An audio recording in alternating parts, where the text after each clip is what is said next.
जोहार। आपका SSC JSSC computer course में स्वागत है। इस वीडियो में आपका मैं कंप्यूटर के रिलेटेड जो भी कोर्सेस है जेएसएससी में जो परीक्षा में आने वाले उसे कंप्लीट करेंगे। आज हम पहला part development of the computer से स्टार्ट कर रहे हैं, जिसमें हम कंप्यूटर के जनरेशन्स के बारे में पढ़ेंगे, यानी हिंदी में कंप्यूटर की पीढ़ियाँ। कंप्यूटर की विभिन्न पीढ़ियाँ कैसे विकसित हुई, उनका उपदेश क्या था, इस बारे में मैं आज के क्लास में डिस्कस करेंगे। इस क्लास को मैंने दो भाग में बांटा है। पार्ट 1 में मैं पार्ट जनरेशन 1 और जनरेशन 2 को कवर करूँगा, और पार्ट 2 में जनरेशन 3 और जनरेशन 4 को कवर करूँगा। तो आज का पहला कंप्यूटर जनरेशन, जैसे कि आप स्क्रीन पे देख रहे हैं, कंप्यूटर को 4 जनरेशन में बांटा गया है। किस आधार पे जनरेशन में बांटा गया ये आपको मालूम होगा कि जैसे कि इवॉल्विंग हार्डवेयर, जिस तरह से हम मेमोरी में जो डाटा को सेव करते थे, किस में सेव करते थे। फर्स्ट जनरेशन में वैक्यूम ट्यूब, सेकेंड जनरेशन में आपका ट्रांजिस्टर बेस्ड हो गया, थर्ड जनरेशन में आपका इंटीग्रेटेड सर्किट बेस्ड हो गया, फोर्थ जनरेशन माइक्रो प्रोसेसर हो गया। और इनकी जनरेशन टाइमलाइन है इस तरह से है, जैसे फर्स्ट जनरेशन आपका 1940 से 1950 पे हुआ, सेकेंड जनरेशन 1950 से 1960 से हुआ, थर्ड जनरेशन आपका 1960 से 1970 से हुआ, फोर्थ जनरेशन आपका 1970 से और प्रेजेंट। पर अभी करेंटली आप अगर करंट अफेयर्स से रिलेटेड हो तो अभी फोर्थ जनरेशन नहीं चल रहा है, अभी फिफ्थ जनरेशन चल रहा है, जिसे एआई कहते हैं, आर्टिफिशियल इंटेलिजेंस। तो हम आज का पहला टॉपिक स्टार्ट कर रहे हैं, first generation of the computer. तो अगर आपको मैं एज अ फैक्ट बताऊं, पहला जनरेशन यूनिवैक 1 पहला व्यावसायिक कंप्यूटर था, जो कि फर्स्ट जनरेशन का कंप्यूटर था। उस वक्त जो कंप्यूटर का मेन पर्पस था, मिलिट्री पर्पसेस या साइंटिफिक पर्पसेस के लिए यूज़ किया जाता था। जैसे कि आप स्लाइड में देख रहे, during the first half of the 20th century the vacuum tubes, उसमें जो memory as a memory device के लिए यूज़ करते थे, हम वैक्यूम ट्यूब्स वगैरह का यूज़ करते थे, जिसमें हम कंप्यूटर के जितने भी डाटा है, इंफॉर्मेशन है, इंस्ट्रक्शंस है, उसे स्टोर करते थे। तो वैक्यूम ट्यूब्स केवल उस वक्त केवल आपका कंप्यूटर में ही नहीं यूज़ होते थे, बहुत सारे डिवाइसेस में वैक्यूम ट्यूब्स होता था। फॉर एग्जांपल आपका टेलीविज़न हो गया, रडार्स हो गया, रेडियो हो गया, एक्सरे मशीन्स हो गए। और जैसे उस वक्त की जो फंडामेंटल टेक्नोलॉजीज़ हैं, उसमें कंप्यूटर, ये जो आपका वैक्यूम ट्यूब बेस्ड कंप्यूटर है, वो सब यूज़ होते थे। तो first generation based computer was develop upon the low level program known as the machinery language. जो पहला जनरेशन प्रोग्राम था वो मशीनरी लैंग्वेज, मशीनरी जिस पे कंप्यूटर प्रोसेस करता था, मतलब कि कंप्यूटर की मातृभाषा, उसे हम मशीनरी लैंग्वेज कहते थे। इसमें बहुत सारे निर्देश थे, जैसे जो निर्देश होते थे वो 0 और 1 की भाषा में डिकोड किया जाता है, जिसे हम बाइनरी लैंग्वेज भी कहते हैं। हाँ, और उन इंफॉर्मेशन को स्टोर करने के लिए उस वक्त के कंप्यूटर्स पंच कार्ड का यूज़ करते थे।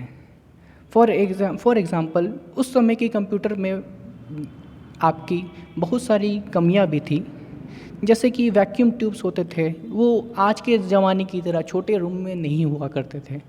एक कंप्यूटर को सेटअप करने के लिए पूरे बड़े बड़े कमरे का इस्तेमाल किया जाता था, बड़े बड़े हॉल हुआ करते थे। तो उस समय सबसे बड़ी कमी ये हुआ करती थी कि ये जो वैक्यूम ट्यूब्स है वो बहुत गर्मी उत्पन्न किया करते थे, और जिसे ठंडा करने के लिए बहुत बड़े बड़े एसीज, एयर कंडीशनर सिस्टम्स का इस्तेमाल होता था, जिसके कारण बहुत ज़्यादा ही करंट या तो विद्युत का उपयोग होता था। मतलब कि पहले जनरेशन कंप्यूटर यूज़ करना एक छोटे से simple calculations, arithmetic logic equations को करने के लिए बहुत ही खर्चा होता था, बिजली खर्च होती थी, गर्मी बहुत होता था। तो इन्हीं सब डिफ़ॉल्ट्स को देखते हुए सेकेंड जनरेशन कंप्यूटर आया। सेकेंड जनरेशन कंप्यूटर में आपका सबसे बड़ा डिफरेंस ये था कि जो आपका वैक्यूम ट्यूब होता था, उसकी जगह अब ट्रांजिस्टर यूज़ होने लगे। कंप्यूटर के आंकड़ों यानी डाटा को नियमित रूप से मैग्नेटिक कोर में स्टोर करना स्टार्ट किया गया। इन आंकड़ों को संग्रहित करने के लिए मैग्नेटिक डिस्क तथा मैग्नेटिक टेप का उपयोग किया जाता था। मैग्नेटिक डिस्क मैग्नेटिक डिस्क पर आयरन ऑक्साइड की परत होती थी, जिस पर डाटा स्टोर होता था। इस कंप्यूटर की गति या स्पीड फर्स्ट जनरेशन से अगर कंपेयर किया जाए तो वो थोड़ा फास्ट थी। पर अभी से कंपेयर किया जाए तो अभी करंटली अभी तो बहुत फास्ट है, पर उस हिसाब से बहुत तेज़ थी। और आपका जो ट्रांजिस्टर आया, आप जैसे कि इमेजेस में आप देख सकते हैं कि वैक्यूम ट्यूब्स, आपने फर्स्ट स्लाइड में देखा कि वैक्यूम ट्यूब्स किस तरह से होते थे। तो इन ट्रांजिस्टर के कारण जो कंप्यूटर का साइज़ था वो थोड़ा छोटा होने लगा।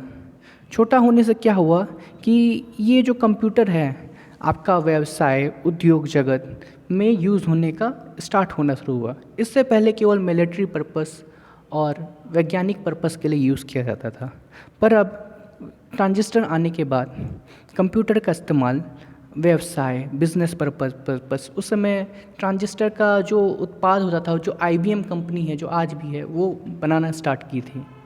और सेकेंड जनरेशन कंप्यूटर में जो उसका लैंग्वेज था, जो मातृभाषा था, शुरुआती लैंग्वेज कोबोल था, फोर्ट्रेन था, जो कि उस समय की कंप्यूटर की लैंग्वेज हुआ करती थी। तो यहाँ से आपका सेकेंड जनरेशन कंप्यूटर ख़त्म होता है। और जैसे कि मैंने अपने स्लाइड्स में दिया हुआ है कि कंप्यूटर एक ट्रांजिस्टर मतलब कि उस वक्त ट्रांजिस्टर यूज़ किया गया, और ये जो सोर्स था थोड़ा रिलायबल था, क्योंकि ये ज़्यादा ना तो गर्म होते थे और पर AC का इस्तेमाल आज भी मतलब कि जो सेकेंड जनरेशन कंप्यूटर है उसके लिए भी यूज़ किया जाता था। और कंपेयर अगर कॉस्ट के हिसाब से कंपेयर किया जाए तो सेकेंड जनरेशन के जो कंप्यूटर थे वो फर्स्ट जनरेशन से थोड़े सस्ते हुआ करते थे। और इसके साथ मैं आपको कुछ कंप्यूटर रिलेटेड कुछ तथ्यों से आपका अवगत कराना चाहूँगा। जैसे कि पहला आपका जो कंप्यूटर था, जो कि कंप्यूटर जो या तो फॉर एग्जांपल कैलकुलेटर था, वो फर्स्ट कैलकुलेटर था, वो एबाकस था, जो कि 2300 ईसा पूर्व में बनाया गया था। उसके बाद आपका आया पास्कल कैलकुलेटर, ये आपका वर्ष 1645 में बना था। और ये पास्कल कैलकुलेटर का मुख्य काम था कि मशीनरी जोड़ घटाव, मतलब कि जो बेसिक कैलकुलेशन है वो चीज़ करते थे। इसी तरह से आपका जो कंप्यूटर का जो विकास है, क्रमिक विकास फर्स्ट जनरेशन तक आया, यानी 1940s तक। और 1940s में आपका पहला सुपर कंप्यूटर बना था जिसे हम यूनिवैक कहते हैं, और मार्क 1।